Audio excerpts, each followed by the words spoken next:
Ici, la voix de l'Amérique.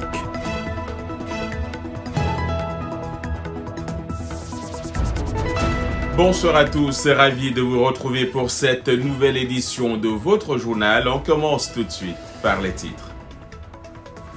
L'Afrique est-elle prête à faire face au coronavirus? C'est le continent jusqu'ici le moins touché par cette pandémie, mais des experts affirment qu'avec des systèmes de santé publique surchargés, la situation de l'Afrique reste préoccupante. Explication dans ce journal. Toujours sur le continent, plusieurs pays pourraient peut-être faire valoir leur expérience de la lutte contre Ebola pour combattre le coronavirus, même avec les moyens de bord. Illustration dans un instant. Et ici, aux États-Unis, la course à la recherche du vaccin contre le nouveau coronavirus se poursuit. Un vaccin expérimental est actuellement testé sur un humain.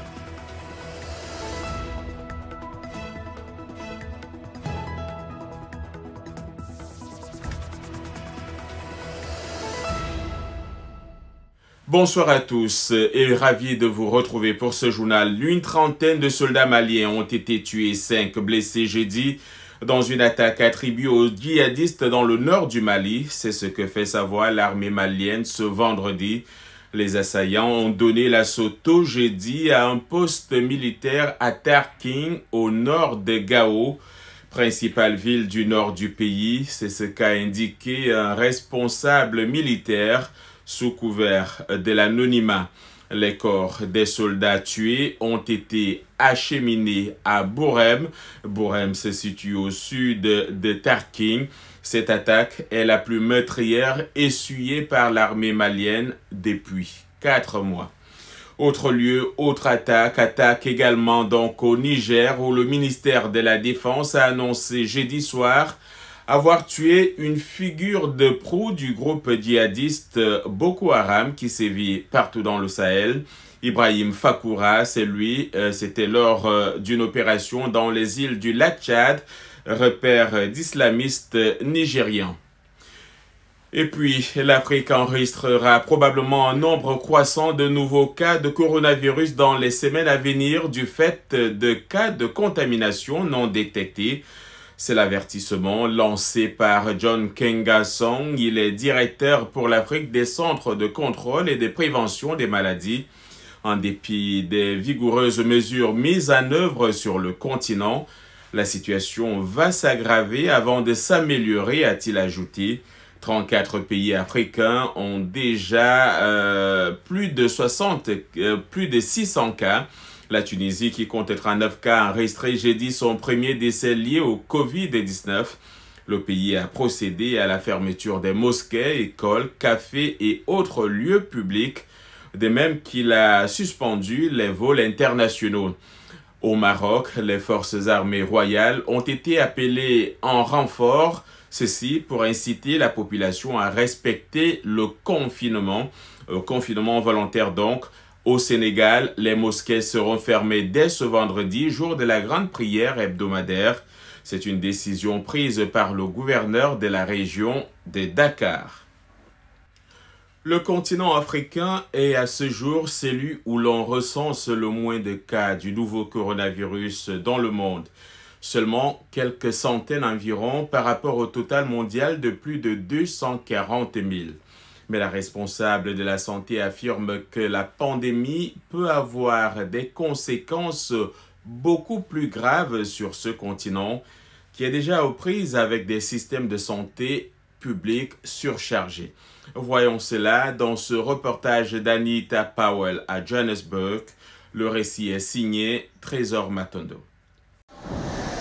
Le nouveau coronavirus se propage à travers le continent africain, infectant des centaines de personnes dans au moins 30 pays, dont le Burkina Faso, le Cameroun, l'Éthiopie, le Nigeria, le Sénégal et l'Afrique du Sud. Ce dernier pays comptant actuellement le plus grand nombre de cas en Afrique subsaharienne. Bien que l'Afrique ait pour l'instant le moins de cas, le chef de l'Organisation mondiale de la santé n'a pas mâché ses mots sur la façon dont le continent se comporterait si le virus n'était pas rapidement contrôlé.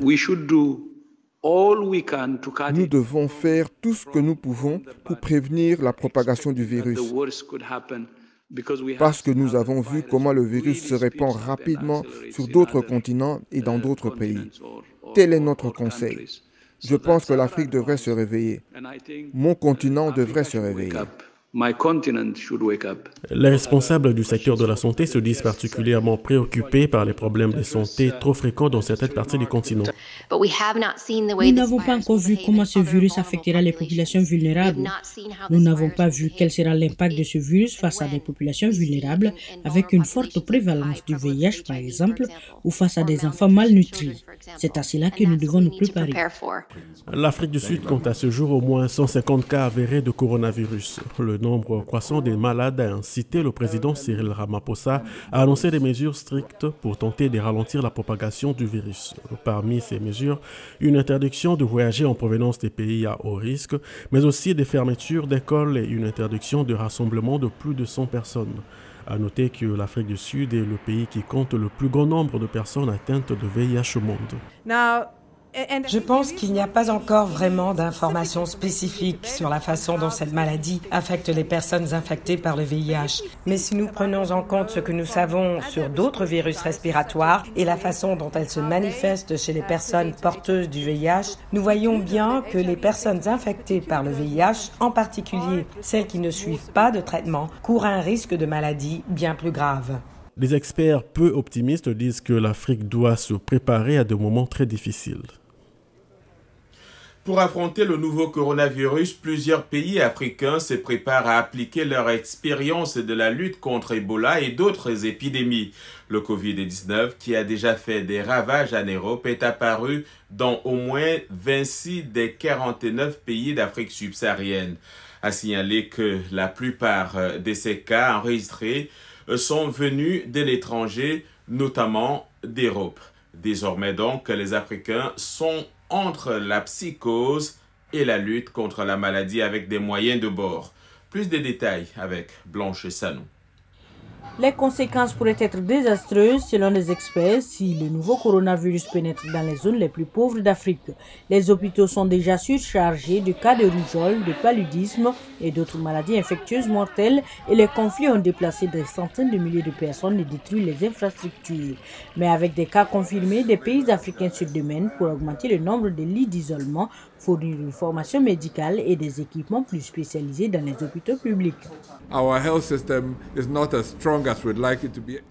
Notre système de santé n'est pas aussi solide que nous le souhaiterions, en particulier autour de la prestation des soins cliniques. Et c'est vraiment là que se concentrent nos interventions en ce moment, pour nous assurer d'augmenter la capacité de lits d'isolement. Conscients de tous ces problèmes, nous mettons l'accent sur la prévention et la détection précoce du Covid-19.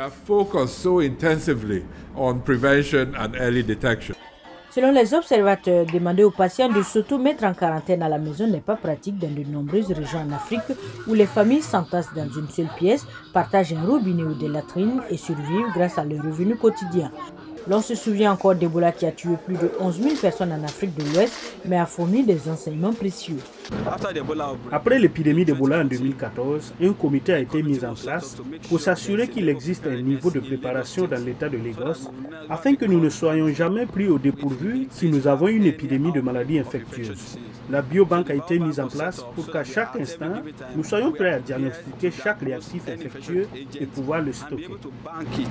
Le nombre de pays disposant de laboratoires capables de diagnostiquer le Covid-19 dans la région est passé de 2 à 39 en moins d'un mois. Malheureusement, 8 pays africains ne disposent pas encore de ces mesures. Le ministère de la Santé du Burkina Faso a déclaré la semaine dernière dans un rapport que le pays n'avait pas les ressources nécessaires pour faire face à l'épidémie. La psychose du coronavirus, vraiment avoir des coupures d'eau peut être un frein par rapport à la communication parce qu'ils vous disent que des fois, il y a des coupures d'eau, comment on va faire?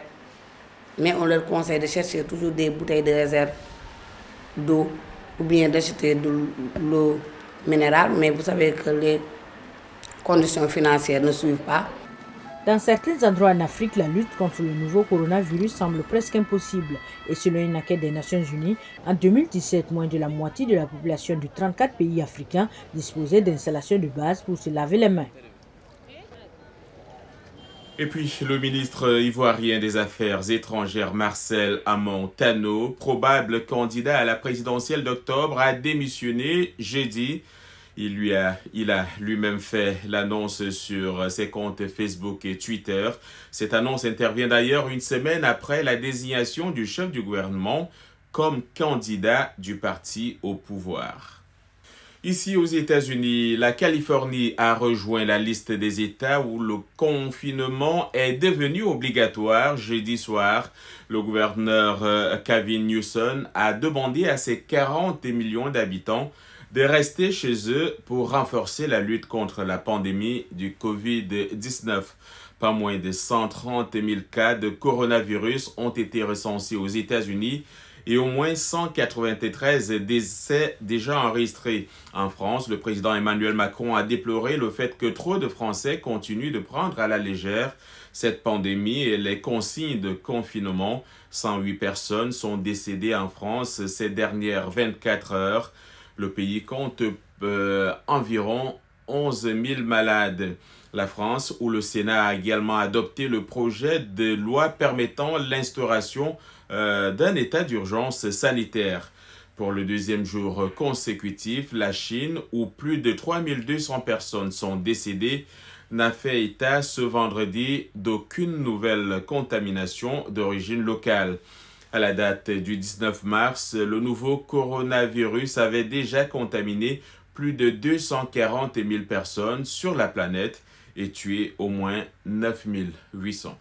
Ici aux États-Unis, la course à la recherche du vaccin contre le nouveau coronavirus se poursuit. Un volontaire américain est devenu la première personne à recevoir un vaccin expérimental contre le COVID-19 dans le cadre de la première phase d'essais humains effectuée le 16 mars dernier. Yacouba Ouedraogo. Selon Kaiser Permanente, un centre de recherche sanitaire financé par le National Institute of Health, pour mener le projet, le vaccin évite les virus morts ou inertes. Au lieu d'utiliser l'ARN, support intermédiaire des gènes qui synthétisent les protéines dont le corps a besoin, le vaccin passe par l'ARN-M, un autre acide messager qui facilite la synthèse des protéines. Une étude antérieure dans la théorie moléculaire affirme que l'ARN-M modifié pourrait amener les cellules humaines à fabriquer des protéines artificiellement conçues. Selon Kaiser Permanente, le vaccin ferait en sorte que ces cellules produisent une protéine qui se trouve dans le revêtement extérieur du SARS-CoV-2, ce qui déclencherait une réponse immunitaire. Ainsi, si une personne qui a reçu le vaccin est infectée plus tard par le COVID-19, sa réponse immunitaire peut aider son corps à développer une réaction plus forte face à l'infection virale réelle. Rappelons que les États-Unis ont approuvé le recours à la chloroquine contre le nouveau coronavirus.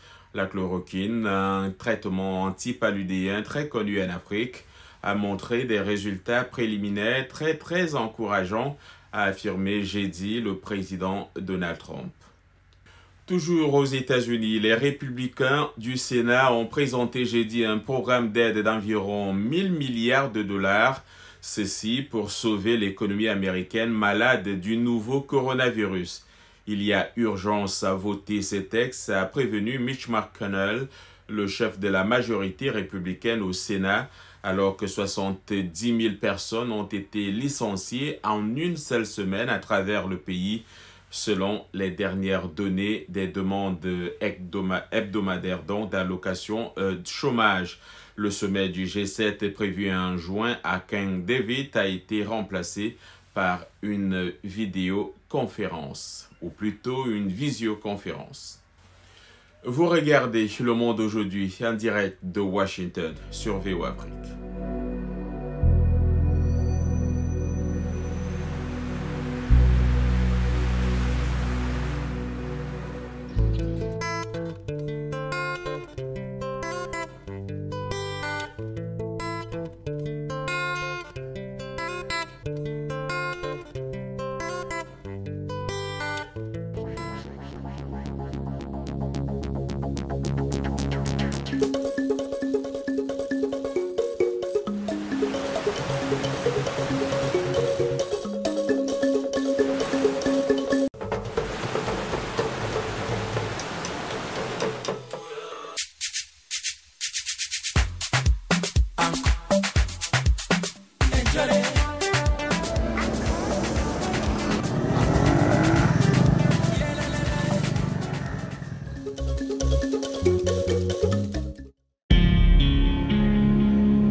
Bonsoir à tous, John Lyndon, toujours en votre compagnie pour ce journal produit entièrement en dehors de nos studios en raison de la propagation du nouveau coronavirus.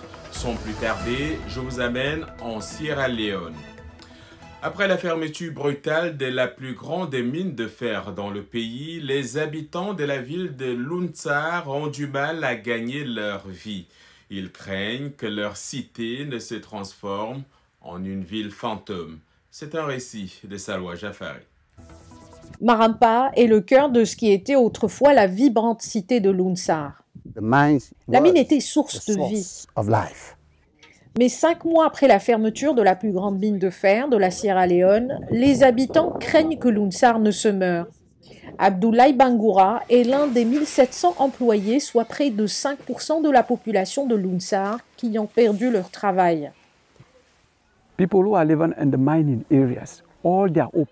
gens qui vivent dans les zones minières, tout leur espoir est sur l'exploitation minière. La plupart d'entre eux ne peuvent même pas se lancer dans l'agriculture.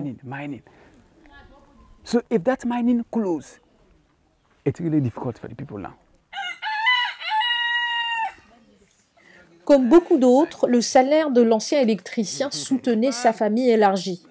Maintenant, dit-il, il a du mal à s'en sortir, victime d'un différend acrimonieux entre le président Julius Maada Bio et les mineurs de fer internationaux. Bio voulait que SL Mining, une filiale du négociant américain en matières premières, Gerald Group, paie des redevances plus élevées sur les ventes de minerais de Marampa.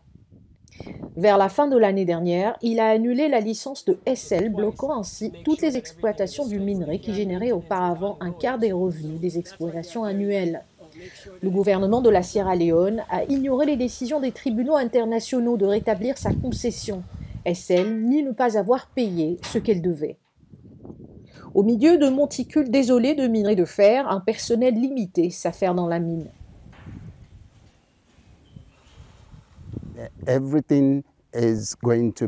Tout va mourir, les bâtiments vont être vétustes, les gens vont déménager, donc tout le canton de Luntsar deviendra encore une fois une autre ville fantôme. Donc en tant qu'habitant de Luntsar, ça fait mal. Une crainte qui commence déjà à se préciser. Seuls quelques étals sont ouverts au marché de Luntsar et les propriétaires de magasins, les chauffeurs de taxi et les commerçants affirment que les affaires vont très mal. Certains sont partis chercher du travail, d'autres, comme la propriétaire de la pharmacie, Elisa Kanou, sont en fuite. Je ne suis pas à la maison parce que j'ai peur d'ouvrir ma boutique. Elle est recherchée par la police locale après avoir manqué de payer un prêt. Son mari a déjà quitté la ville, fuyant ses propres créanciers. Quant à Bangoura, il fait partie des chanceux. Il a une petite parcelle où il cultive des légumes pour sa famille. Il a même loué une partie du terrain à ses anciens collègues. Le ministère des Mines a refusé de commenter. Nous n'avons aucune communication avec le gouvernement. Par exemple, pour que le ministère des Mines vienne nous expliquer quelle est la situation entre eux et le gouvernement. Rien d'autre.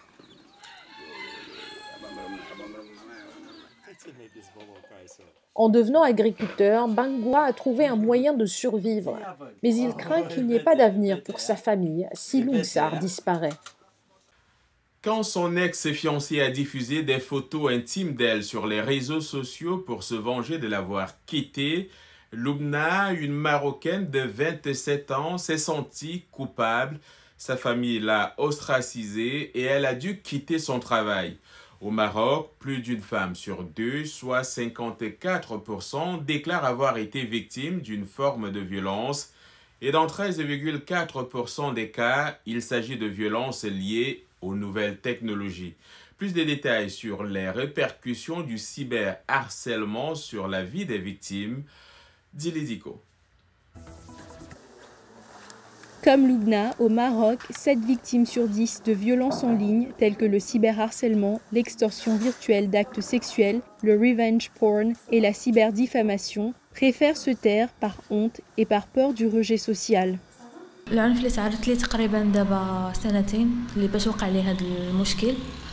y a 2 ans, j'ai été victime de violences en ligne faites par mon fiancé. Au départ, c'était de la violence numérique, du chantage qu'il faisait avec des photos et des vidéos. Ensuite, il est passé au chantage sexuel. La multiplication des violences virtuelles s'explique par la popularisation des smartphones et des réseaux sociaux ces dernières années.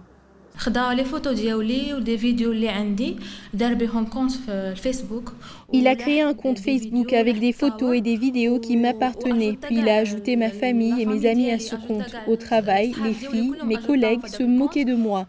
Je ne comprenais pas pourquoi elles riaient de moi. Conseillée par l'association Tahadi, Lubna a fini par se décider à déposer une plainte contre son ex-fiancé. Une amie travaillant dans une association m'a aidée parce que je ne savais pas quoi faire. Elle m'a conseillé de porter plainte contre mon fiancé.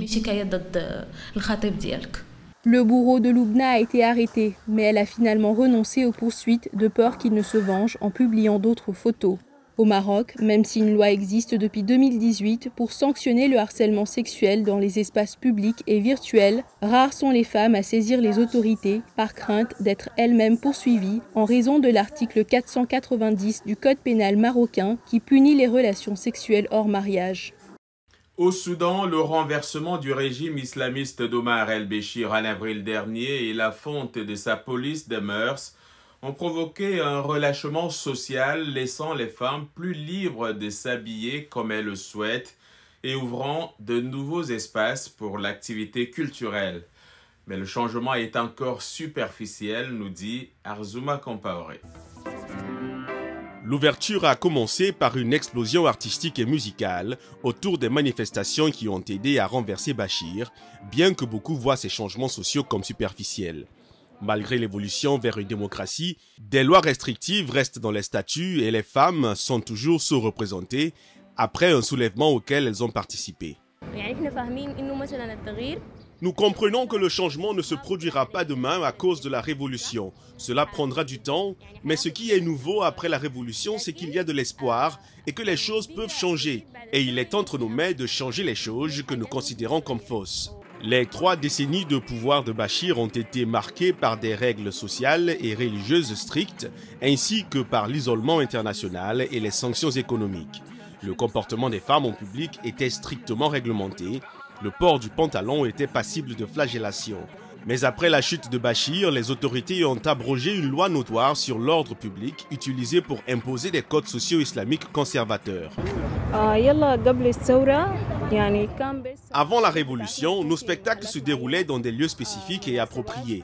Maintenant qu'il y a la liberté, nous pratiquons dans les parkings, nous avons commencé à travailler normalement sans aucune restriction. Mohamed Abdoulaziz, un producteur de musique dont les systèmes de sonorisation avaient été confisqués et qui a été interrogé à plusieurs reprises par la police lors de manifestations anti-Bachir, a déclaré que le soulèvement avait donné lieu à une floraison de musique comme le hip-hop et le rap, qui étaient auparavant considérés comme subversives. Tous les thèmes et produits musicaux traitent aujourd'hui de la révolution, du changement, de la liberté et de nos droits et devoirs envers le pays. Il y a des sujets nouveaux et riches. Cela a beaucoup aidé et continue à gagner du terrain auprès des musiciens. Mais selon les militants, il reste beaucoup à faire. La législation sous-jacente à la loi sur l'ordre public n'a pas encore été abrogée et les femmes ne sont pas protégées contre le harcèlement sexuel ou le viol. Et en plus de cela, ils disent que les progrès sont incertains dans le cadre d'un accord de partage du pouvoir entre les groupes civils et les militaires.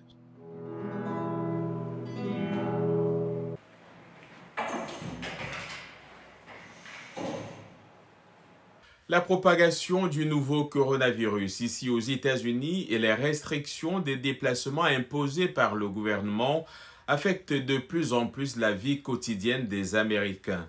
Un musicien de l'État de Virginie, qui vivait autrefois de ses concerts live, a trouvé un moyen de se faire de l'argent pour assurer ses charges courantes.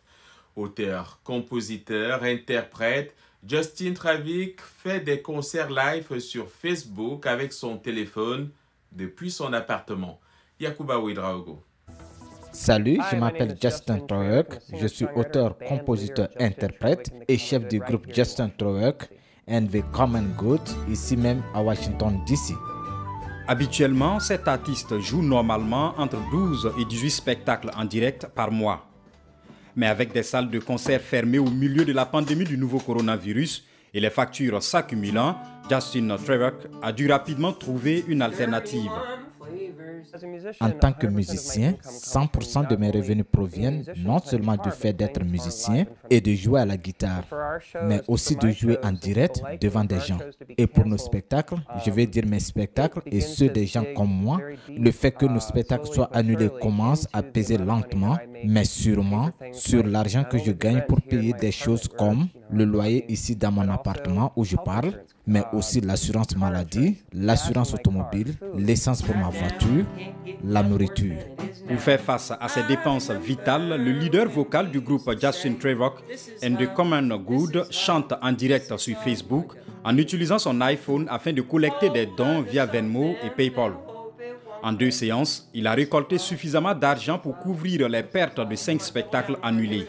Mais ce qui a peut-être commencé comme une nécessité économique s'est vite transformé en une source de réconfort en ces temps troublants pour le public et l'artiste.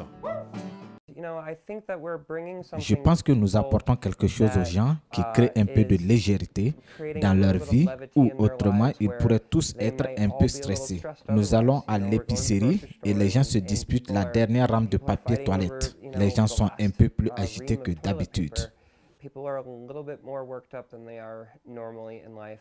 Le musicien de 38 ans décrit sa musique comme Americana, un mélange de mélodies bluegrass et de ballades sentimentales qui s'appuient sur une gamme d'instruments, y compris la guitare acoustique, le violon et la mandoline. Mais pour ses concerts dans le salon, c'est juste Trowerk et sa guitare, accompagné de sa petite amie et chanteuse de backup, Lauren Limanian. Bien que Trowerk soit heureux que ses concerts aient trouvé un public en ligne, il admet qu'il a pris un certain temps pour s'habituer au fait de ne pas avoir d'audience dans la même pièce.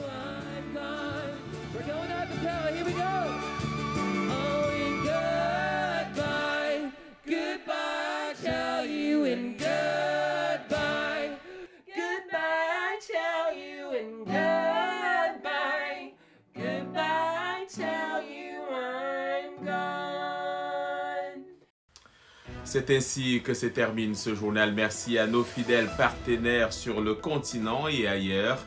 Portez-vous bien et à bientôt.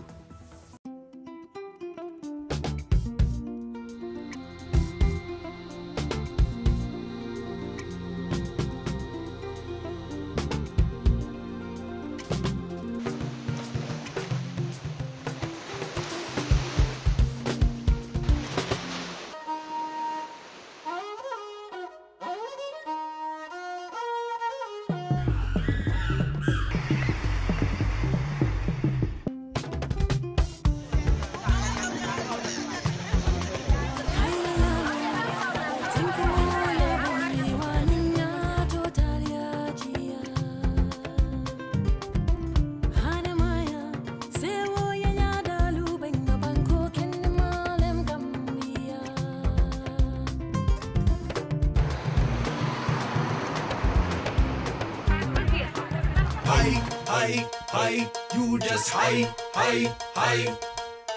Nina ukani luka buseni na chimwe